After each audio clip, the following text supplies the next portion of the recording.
Hey staff, this is Steve. Thanks for checking out this video. I'm not sure why these videos I do haven't gone viral yet. Maybe I need to sing in them like some of the superintendents are doing when they cancel school. Regardless, this is the best you'll get from me today.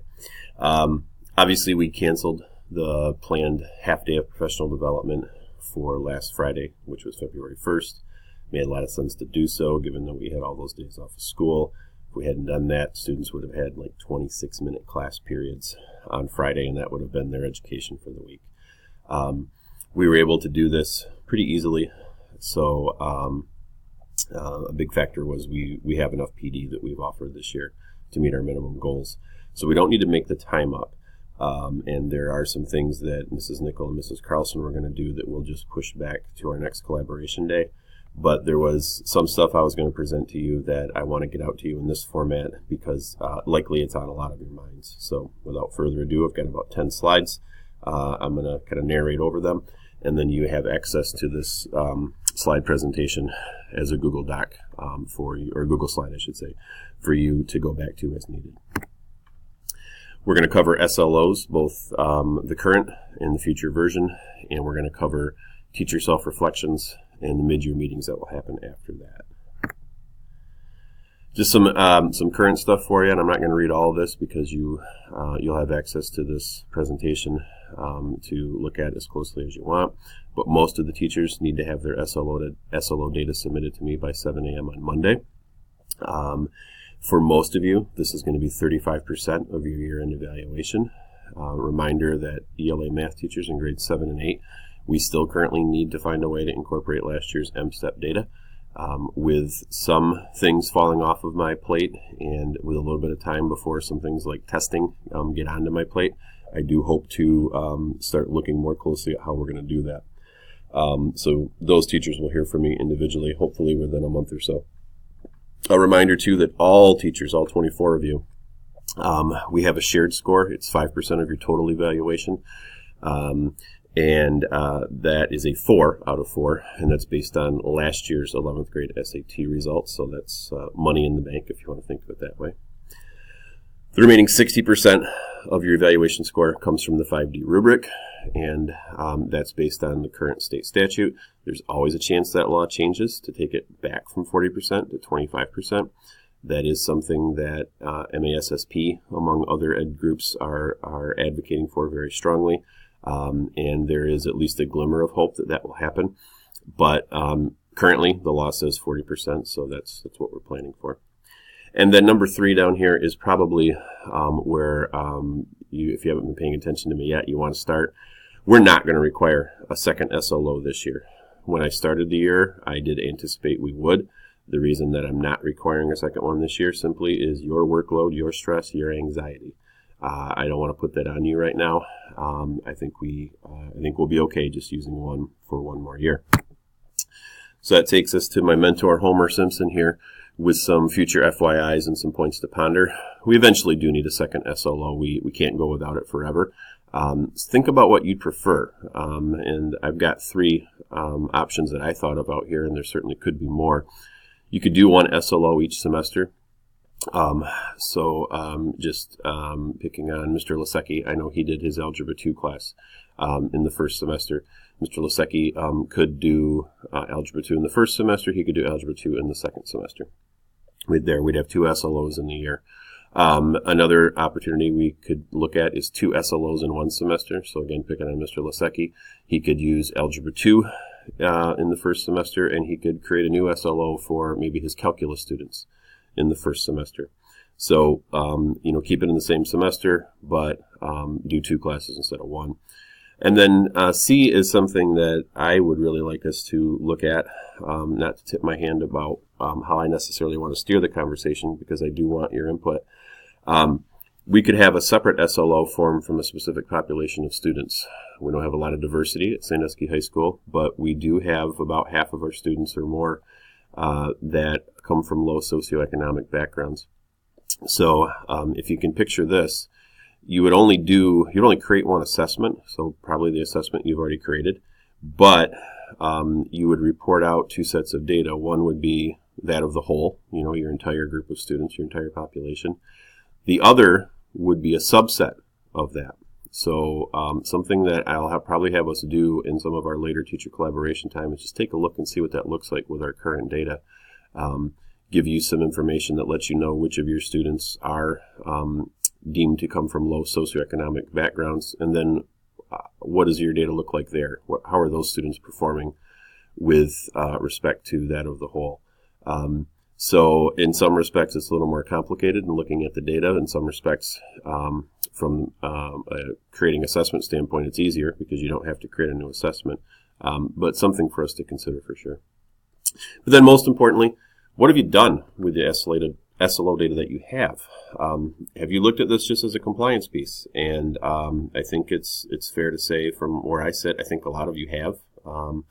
But I also know there's a lot of you that have looked at this data and gone, I think there's some things that I can do differently here. Not just so you get a better score, though that won't hurt, but so that your students are performing better. That's what all this is about. The tests that we worked to put together were not done just with the thought that you would be able to check a box.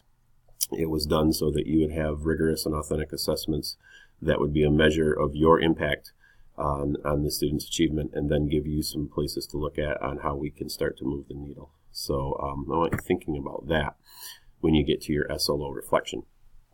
Teachers are going to find a red folder in their mailboxes Monday morning, and on the left-hand side of the red folder, there's going to be a blank sheet of paper. I might put some of these prompts on that sheet of paper, but mostly it's going to be blank. I want you to list your thoughts on the SLO.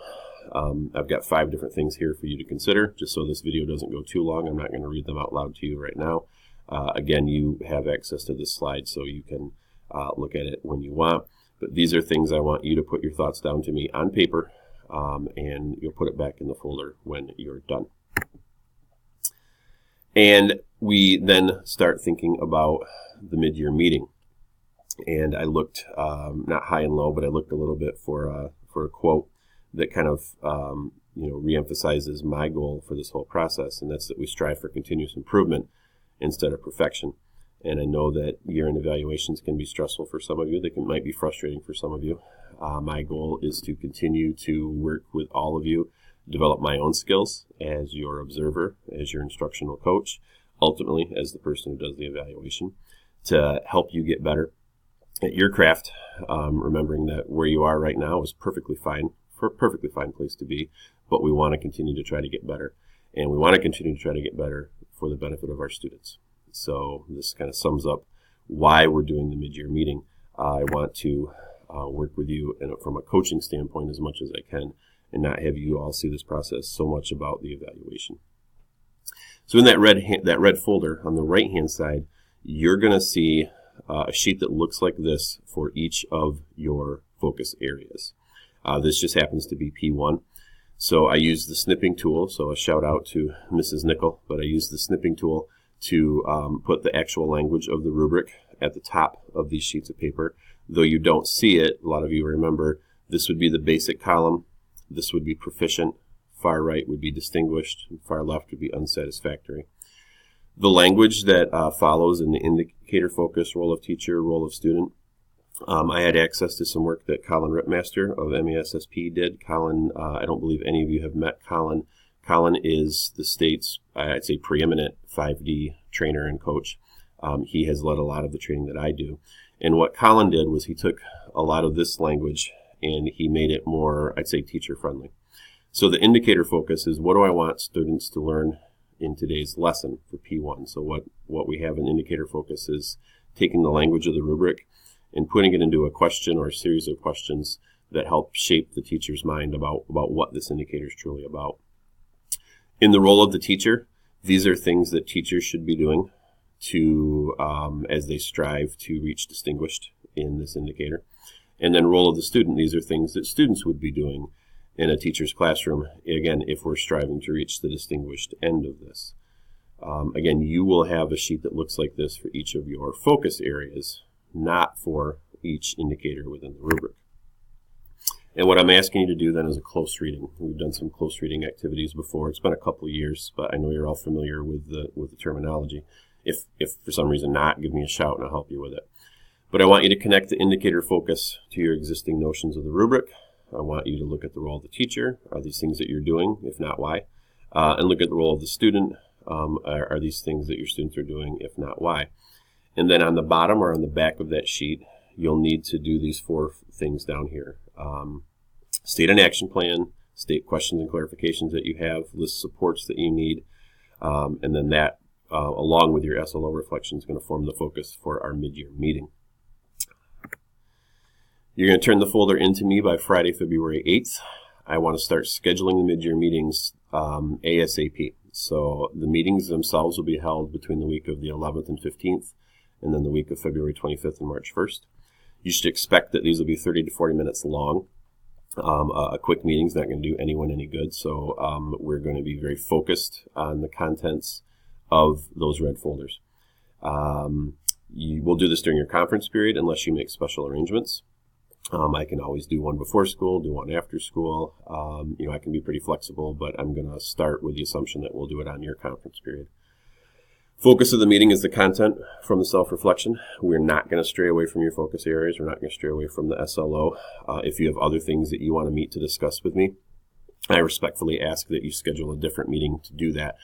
These meetings, we want to keep them very narrow and focused for your benefit and for mine. You will get next steps from me. I'll have some of that sort of in my mind because I'll have read what you've written in your folders, but then we'll go through the meeting. And I may tweak some of my next step thoughts, but I want to act like a coach in this meeting. You'll get some next step suggestions from me for your focus areas and for your SLOs. You want to think of that, again, from the coaching standpoint. What you do with the next steps ultimately will be up to you, but I will provide you with what I think you should be looking at next. You're not going to get a score from me. This is not a mid-year evaluation. This is simply us meeting to talk about your craft and how I can help work with you to get better so our student achievement gets better. And you'll also tell me at least one thing specifically that you want me looking for in the next round of observations, which tentatively are scheduled for the month of March, ending before we go to spring break. So a recap, what needs to be done. Left side of the folder is a blank piece of paper. You're going to answer the SLO prompts you can find on slide number 5. On the right side of the folder, there's a close reading I want you to do of the documents for your focus areas and use the prompts that you find on slide number 8. Give that back to me by Friday, February 8th at 3 p.m. unless you make other arrangements. I know life gets in the way sometimes. If you are going to need more time, then just give me a shout by Wednesday or something like that. And if you need the weekend to work on it, I can certainly work around that. But I want to start looking at these next weekend, so I really, really hope to have most of these, if not all, before you all leave next Friday. Start looking for a Google Calendar invite for your mid-year meeting. I will be sending the invites out before you probably finish your folder, just so I can start scheduling my work life. You need to accept the meeting, which tells me that time will be fine, or reject it. If you reject it, please suggest another time so that I can work with you on that. And on anything to do with this, please seek clarity. My hope was that we would be doing this face-to-face and that I would be providing staff that wanted it with sort of a work session with me, while other staff might have chose to see what Mrs. Carlson or Mrs. Nickel were presenting on.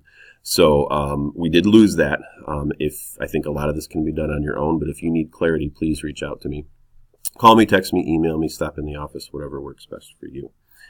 Again, don't forget you have access to this video ongoing. I don't know that you'll want to watch it more than once. You also have access to this slide just as a Google slide presentation, and I will probably put some prompts within those red folders to help remind you of what it is that needs to be done. This video is creeping up on 15 minutes now, so I'm sorry it took that long, but thank you for your time and attention.